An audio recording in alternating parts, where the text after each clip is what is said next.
Bienvenidas y bienvenidos a El gato de Iker, el programa de la asignatura de metodología cuyo título tendrá sentido para cuando termine este vídeo.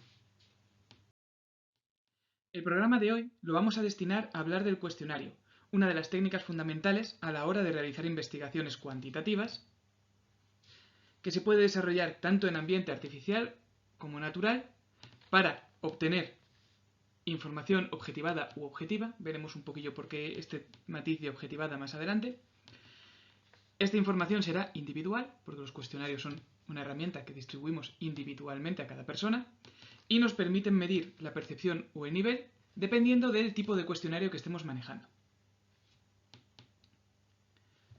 Bien, el cuestionario consiste en una serie de preguntas o ítems sobre un tema de interés que deben ser respondidas por escrito y pueden ser utilizados para obtener información sobre las opiniones, actitudes, percepciones o conocimientos de los sujetos. Existen dos tipos de cuestionarios que podemos utilizar en función de la información que queremos obtener. Así, por un lado tenemos la escala de actitudes, que son preguntas que buscan obtener información lo más objetiva posible sobre las creencias, percepciones o valores de los sujetos. Buscan de alguna manera que se posicionen sobre una serie de afirmaciones. Un ejemplo es la típica escala de actitudes que os han pasado u os pasarán en algún momento sobre vuestra satisfacción con respecto a la asignatura. Otro ejemplo también son pues, las escalas las que hayáis hecho ya prácticas en el módulo o lo que sea, las escalas que hayáis utilizado o que se pueden utilizar en educación no formal para evaluar las actividades que se hayan realizado. El segundo tipo de cuestionario es la prueba objetiva. La prueba objetiva también la conocéis, porque os han evaluado utilizándola muchas veces y la vamos a usar en esta asignatura. O sea, un examen de tipo test es una prueba objetiva. Los ítems de una prueba objetiva, por tanto, están destinados a medir el conocimiento alcanzado por los sujetos. En la asignatura nos vamos a centrar especialmente en el primer tipo, en la escala de actitudes. Las preguntas del cuestionario pueden clasificarse también según la función que cumplen. Así, por un lado, tenemos preguntas de identificación, que nos servirán para clasificar a los sujetos en función de una serie de datos sociodemográficos. Tenemos también preguntas de filtro, preguntas que deben contestar los sujetos y en función de su respuesta permiten contestar una segunda pregunta. Por ejemplo, la típica pregunta de ¿tienes teléfono móvil? Y si has respondido que sí, indica el tipo de teléfono móvil que tienes. Esa es una pregunta de filtro. Tenemos también preguntas de sinceridad, que sirven para comprobar que el sujeto está prestando atención o está siendo sincero cuando responde a vuestras preguntas. En cuarto lugar, encontramos preguntas rompehielo, que sirven para que el sujeto se anime a la hora de responder un cuestionario. Son preguntas que son un poquito más fáciles de responder, que sirven un poco para mejorar el grado de motivación. Y por último ya, tenemos preguntas en batería, que son una serie de ítems que se presentan todos agrupados y se refieren a la misma temática. A veces para ahorrar tiempo de lectura los agrupamos todos.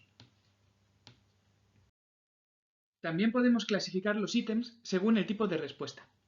Siguiendo este criterio, encontramos en el primer tipo que podemos encontrar son las preguntas abiertas, que son preguntas que son interrogantes que dejan a los sujetos un espacio para responder en formato texto y nos permiten obtener información cualitativa.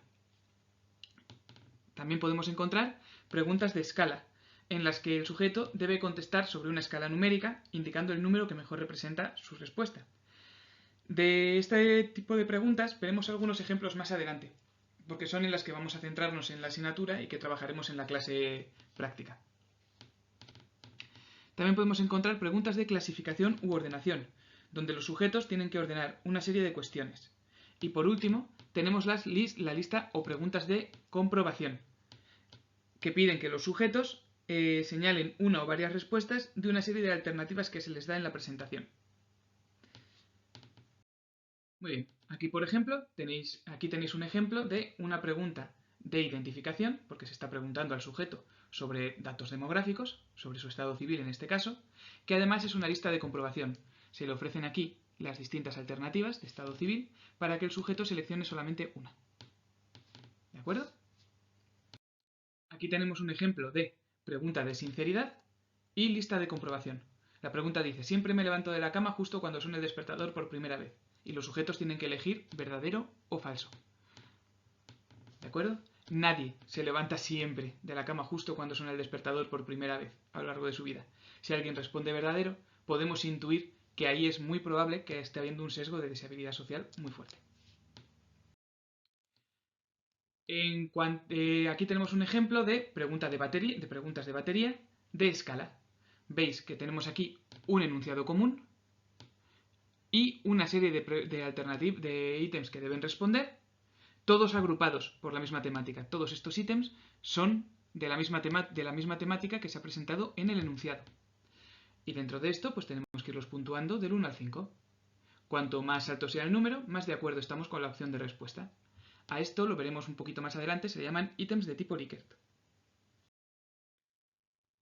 Bien, en este tema, como hemos dicho, vamos a profundizar especialmente en las escalas de actitudes, que serán las que más vais a utilizar en vuestro día a día una vez estéis incorporadas a vuestra profesión.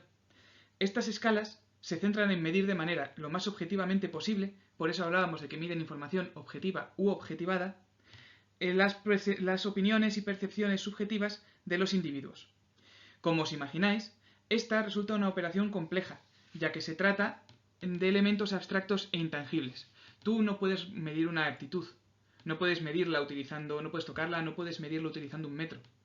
Como comentaba uno de vuestros compañeros, no puedes medir el amor de una forma precisa.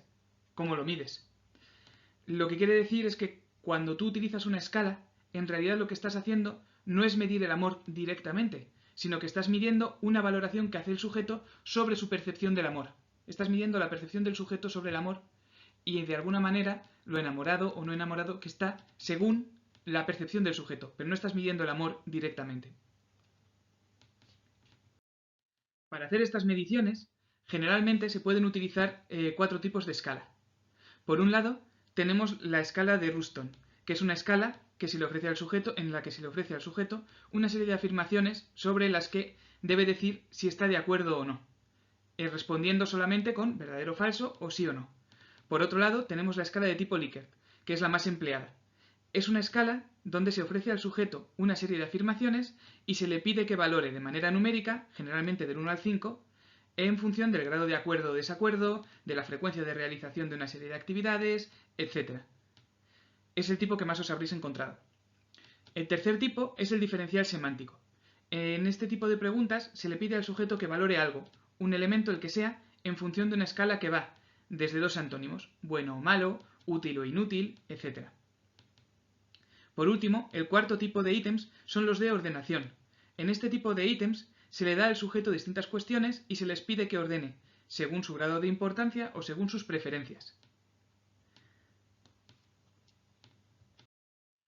En esta diapositiva tenéis un ejemplo de la escala de Thurston, donde está la serie de afirmaciones en las que hay que contestar con verdadero o falso. En esta segunda diapositiva tenéis un ejemplo de escala de tipo Likert. Veis que tenéis las distintas afirmaciones y después los números para que puntuéis del 1 al 5. En esta diapositiva de aquí tenéis un ejemplo de escala de diferencial semántico. Está la pregunta, ¿cómo ha sido el modo de actuar del personaje principal? Añade una cruz en el lugar que crees más oportuno para cada pareja de adjetivos. La pondrías la X cuanto más cerca consideres o más apropiado sea la palabra de adjetivos. Desagradable, agradable, monótono, aburrido, lo que sea. ¿De acuerdo?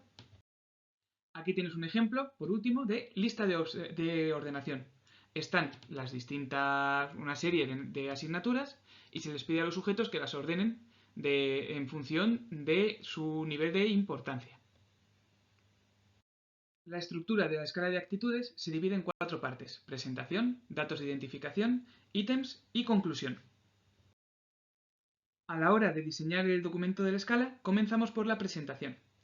Este apartado debe incluir los siguientes elementos.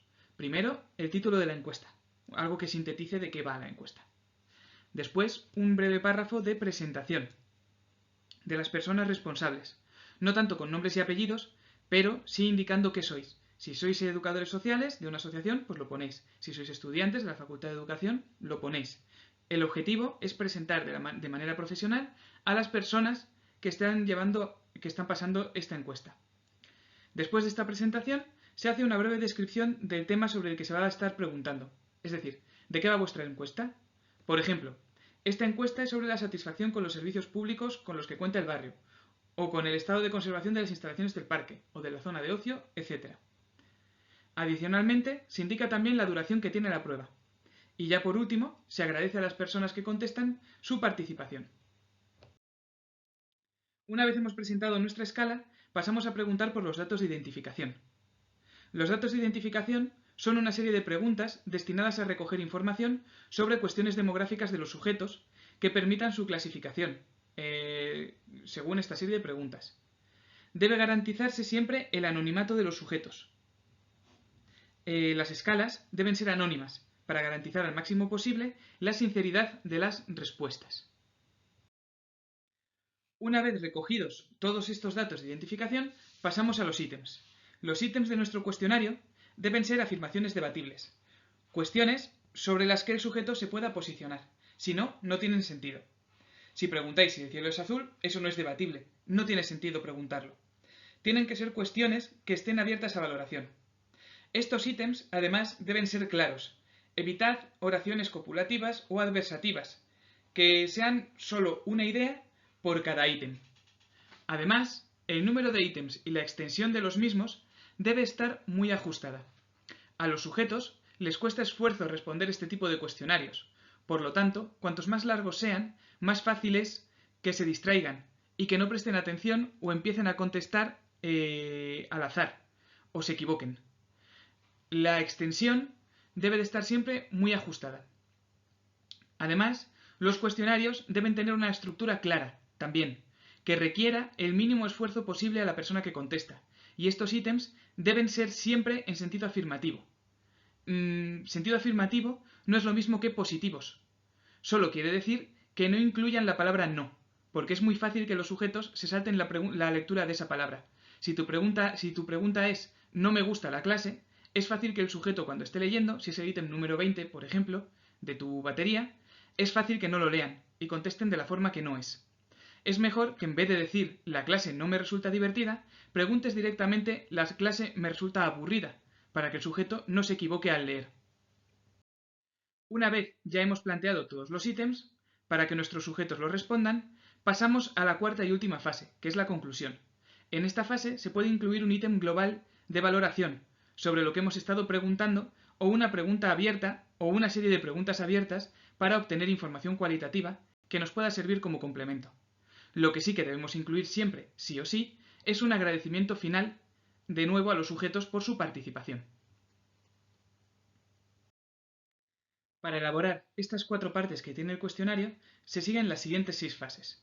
En primer lugar, se realiza el planteamiento inicial de los ítems en el que se tiene en cuenta qué información es la que queremos obtener, el tipo de escala que vamos a utilizar y los destinatarios. Tras esto, se formulan los ítems propiamente dichos, para lo que nos apoyamos en una tabla de especificaciones, una herramienta que veremos en la práctica de aula. Una vez formulados estos ítems, pasamos a la tercera fase, en la que se realiza la validación de contenidos, y estos ítems son distribuidos a un grupo de expertos para que realicen su valoración y hagan sugerencias de mejora. Estas sugerencias de mejora serán tenidas en cuenta y en esta fase se modificarán aquellas cuestiones que indiquen los jueces para la mejora de los ítems. En clase vamos a hacer este proceso, así que lo veréis más claro. En la fase 4, cuando estamos elaborando una escala que necesite una validación profunda, en la fase 4, la escala, una vez modificada siguiendo las indicaciones de los revisores, se distribuye a una muestra de 150 a 200 sujetos, más o menos, e idealmente de características ideales a aquellos con los que luego vamos a estar trabajando. Con la información obtenida en esta fase, realizaremos durante la fase 5 una serie de análisis estadísticos para garantizar la fiabilidad y validez de nuestra escala. Sobre los conceptos de fiabilidad y validez, profundizaremos un poco más en la práctica y, sobre todo, en la asignatura de evaluación que tenemos en tercero.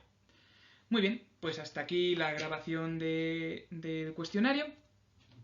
Veremos todo esto mucho más en profundidad en clase, donde vamos a emplearlo como instrumento para la evaluación de necesidades. Bueno, lo veremos un poquillo en la próxima clase. Hasta luego.